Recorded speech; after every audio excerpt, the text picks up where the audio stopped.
Hey, buen día, qué gusto saludarlos. Soy Ricardo Isaac. Póngase unos audífonos. Prepárese un delicioso café y disfrute de esta breve historia. Para los que entran por primera vez a este canal, pues abordaremos temas sobre historia de México, historia universal, biografías, pensamientos y así de repente, así nomás, una cota recomendación. Un saludo para todos los apasionados por la historia. Es un canal para disfrutar y aprender cada día más de todo lo que sucede en la historia. En este programa continuaremos hablando sobre la Revolución Mexicana. En el capítulo anterior hemos hablado del carrancismo, del villismo, del zapatismo. Habíamos dicho que eran los tres grupos más importantes, llamados así desde luego por sus dirigentes Venustiano Carranza, Francisco Villa, Pancho Villa y Emiliano Zapata. Recordamos que Victoriano Huerta se había visto obligado a renunciar tras el ataque revolucionario. Carranza asume el control y para tratar de conciliar las posturas de los jefes revolucionarios convoca una convención, la Convención de Aguascalientes. En esta se aprueban varios artículos del Plan de Ayala y se resuelve asignarle el cargo de presidente a Eulalio Gutiérrez, el general Eulalio Gutiérrez, quien debería convocar de inmediato a elecciones presidenciales.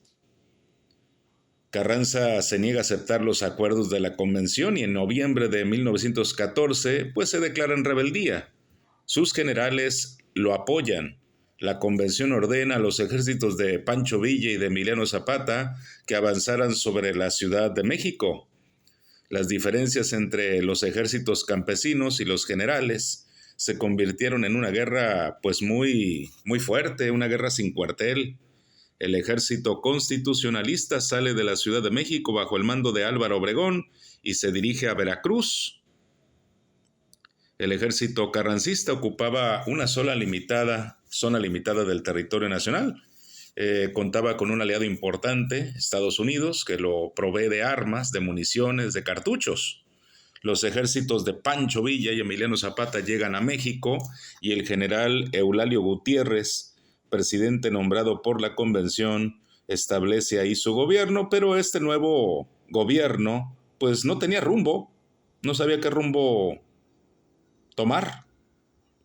Escaseaban en la ciudad los víveres, había aumento de precios, las empresas cerraban y se suscitaban problemas entre los propios revolucionarios.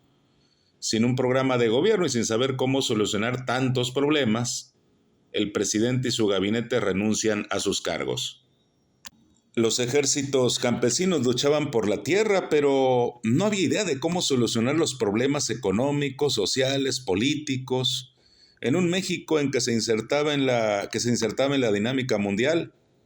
Al no poder concebir un proyecto integral, Villa y Zapata estaban conscientes de que tendrían que ceder el gobierno a los a los instruidos, ¿no? Como ellos mismos les llamaba. Carranza, por el contrario, desde Veracruz ya formulaba un proyecto de gobierno dictando leyes para el mejoramiento de las condiciones de vida y proclamando que devolvería las tierras arrebatadas a los campesinos. Venustiano Carranza no despertaba aquella fascinación que hacía de Pancho Villa el general más popular de la revolución, ni tampoco sentía pues aquel amor desinteresado por la tierra y por su pueblo, como Zapata, un hombre sensible y generoso. Sin embargo, tenía el temple, tenía la visión del político. No se conformaba con organizar la revolución, planeaba la victoria.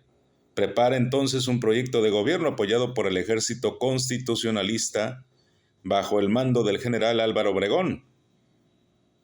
En México crecía el caos. Álvaro Obregón ya había organizado su ejército en Veracruz, llamado ahora Ejército de Operaciones, reforzado por batallones de obreros, eran los batallones rojos, a quienes el gobierno de Carranza les ofreció la satisfacción de sus demandas laborales a cambio del apoyo. El Ejército de Operaciones avanza sobre México. Pancho Villa y Emiliano Zapata abandonan la capital, pues consideraban que sería más fácil enfrentar al ejército en su propio territorio, al ejército enemigo. Los constitucionalistas ocupan la Ciudad de México y se dirigen hacia el norte para acabar con Pancho Villa. Al mando de Álvaro Obregón, el ejército de operaciones derrota a las fuerzas de Pancho Villa en Celaya, Aguascalientes y Torreón.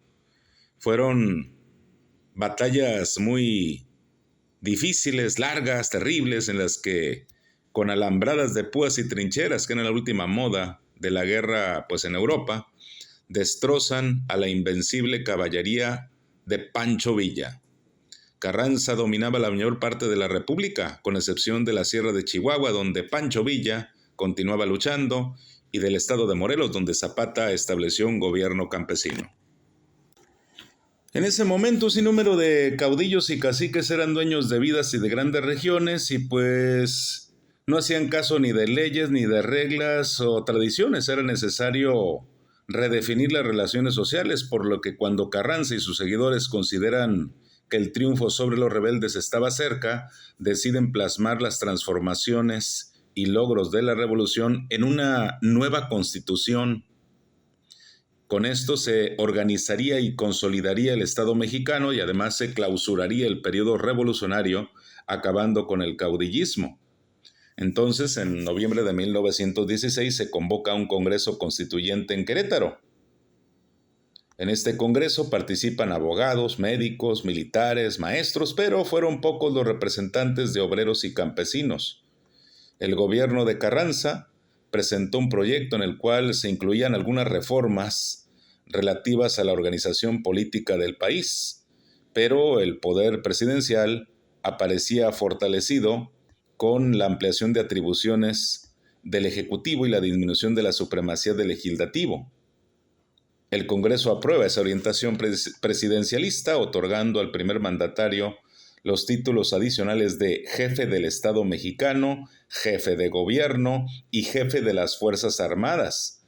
Ratifica también el derecho de la presidencia para determinar, sin restricción alguna, la orientación del gobierno federal, así como la facultad para nombrar a los integrantes del gabinete presidencial y a los altos funcionarios públicos, nombrar y remover a las autoridades judiciales, enviar iniciativas a las leyes al Congreso y vetar y promulgar las leyes aprobadas por las cámaras. La soberanía de los estados quedó muy limitada por la federación, tanto política como económicamente. Se considera que Carranza y los diputados del Congreso de 1917 fueron los iniciadores del presidencialismo. Al principio, el proyecto de Carranza no incluía ninguna de las reivindicaciones sociales que los constitucionalistas habían prometido para lograr el apoyo de los obreros y campesinos. Sin embargo, los debates entre los conservadores y la corriente radical, formada por jóvenes revolucionarios que pretendían introducir reformas profundas de carácter político y social en la Constitución, fueron muy fuertes, fueron arduos. Los ideales de estos jóvenes quedaron plasmados en los artículos 3, 27, 123 y 130, por los cuales la Constitución Política de los Estados Unidos Mexicanos fue considerada como la más avanzada de su tiempo. Y seguramente usted se estará preguntando de dos palabras, ¿no? Una que es caudillismo y otra que es presidencialismo. Claro que sí, mire, el caudillismo es una etapa en la que los líderes o jefes ejercen el poder por las armas. Así. Y el presidencialismo, pues es un gobierno en el cual las atribuciones del poder ejecutivo son más amplias que las de los poderes legislativo y judicial. ¿Ok? Muy bien. Pero vámonos con los artículos de la Constitución, esto que le mencioné, el 3, el 27, el 123 y el 130. El artículo 3, referente a la educación, declaraba que ésta debería ser libre, pero laica, prohibiendo a los ministros de cualquier culto establecer escuelas de nivel primaria. Este nivel debería ser impartido gratuitamente. En el artículo 27 se establecía la propiedad de la nación sobre el suelo, el agua y el subsuelo de México. En el artículo 123 se establecieron las leyes para proteger a la clase trabajadora, el derecho de huelga, la jornada de 8 horas, el día de descanso obligatorio, Se establece también el salario mínimo, el reparto de utilidades, la creación de tribunales del trabajo y la protección al trabajo femenino, y se proponía impulsar la creación de sociedades de seguros. El artículo 130 ratificaba la separación entre el Estado y la Iglesia, establecía el matrimonio civil, reglamentaba el sacerdocio y prohibía la participación de los ministros de cultos en la política del país. La Constitución, promulgada el 5 de febrero de 1917 y con múltiples reformas hechas posteriormente, es la que rige actualmente en nuestro país. Siguiendo con lo que se dispone en esta nueva Constitución, Carranza resulta electo para el primer periodo presidencial de 1917 a 1920. El gobierno de Venustiano Carranza enfrenta una crisis social, política, económica, militar, internacional e ideológica que fue sumamente difícil, sumamente grave. El país estaba destruido por tantos años de luchar, los campos de cultivo arrasados por ambos bandos, minas abandonadas, campesinos, mineros, obreros habían integrado los ejércitos, por lo que un gran porcentaje de la población trabajadora pues había muerto. La destrucción del sistema ferroviario había reducido el comercio al mínimo.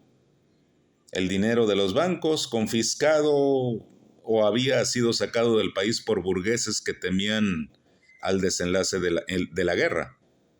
La inversión y los préstamos del extranjero estaban totalmente congelados. El gobierno de Carranza se enfrentaba contra los ejércitos campesinos que continuaban luchando, así como contra las sublevaciones de caudillos y grupos de la clase alta, levantados en armas por temor a perder sus privilegios.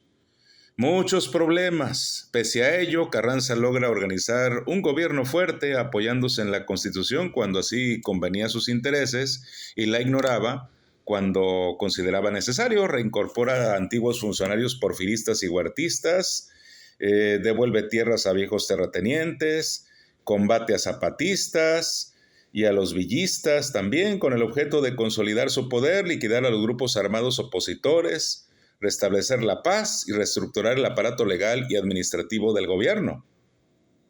El pueblo exige que se apliquen los preceptos aprobados en la Constitución. Los obreros, organizados en la Casa del Obrero Mundial, que habían apoyado a Venustiano Carranza para derrotar a los ejércitos campesinos, manifiestan su descontento por los bajos salarios y el aumento de precios, mientras que Villa en el norte y Zapata en el sur continuaban peleando por la tierra.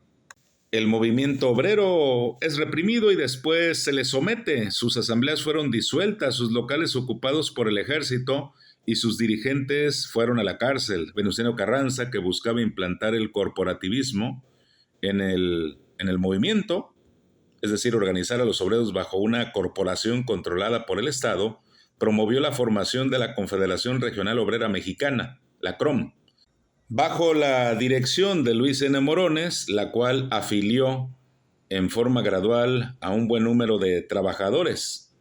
Los campesinos exhaustos y las municiones escaseaban después de tantos años de pelear. Fue así como Zapata, buscando apoyo y pertrechos, fue engañado por Jesús Guajardo, quien simulando pasearse al bando zapatista, ofreciendo municiones y armas, le tiende una emboscada en la hacienda de Chinameca, donde Zapata fue asesinado por órdenes de Venustiano Carranza.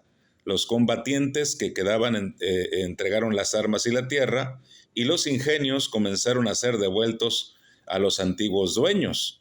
En 1920 el periodo presidencial llegaba a su fin. Venustiano Carranza quiso imponer al ingeniero Ignacio Bonillas como su sucesor. Álvaro Obregón, que buscaba la presidencia, no estuvo de acuerdo. Entonces, pues se pronuncia en contra de esa designación proclamando el Plan de Agua Prieta, con el apoyo del gobernador de Sonora, Adolfo de la Huerta, que eran bien amigos, bien allegados, y del general Plutarco Elías Calles, a los que se llegó a conocer como la dinastía sonorense. El caudillo avanza con su ejército hacia la Ciudad de México. Y pues Carranza tenía muy pocos partidarios ya. Huyó hacia Veracruz en tren. El tren fue hostigado por fuerzas leales a Álvaro, Durante todo el trayecto hasta que, bloqueadas las vías, Carranza se interna a caballo en la Sierra de Puebla. En el pueblo de Tlaxcalantongo, pues fue asesinado, hubo una emboscada. Adolfo de la Huerta fue designado entonces presidente interino. Su gobierno dura 7 meses, los cuales dedica a tratar de conciliar los intereses de los inconformes. Así logra pacificar al general Pancho Villa, a quien le concedió la hacienda de Canutillo para que se retirara a la vida privada, para que se pusiera tranquilo, Pancho Villa. De la Huerta convocó elecciones para el periodo 2024, en las que resultó electo Álvaro Obregón. Y es así como llegamos al final de esta breve historia, dándole seguimiento a la Revolución Mexicana. Soy Ricardo Isaac, muchísimas gracias por su atención a este capítulo de La Breve Historia. Si te gustó este capítulo, por favor, dale like, toca la campanita, compártelo. Exacto, y suscríbete. Hasta luego. Tómase un café, no lo vaya a olvidar. Hasta luego, bye.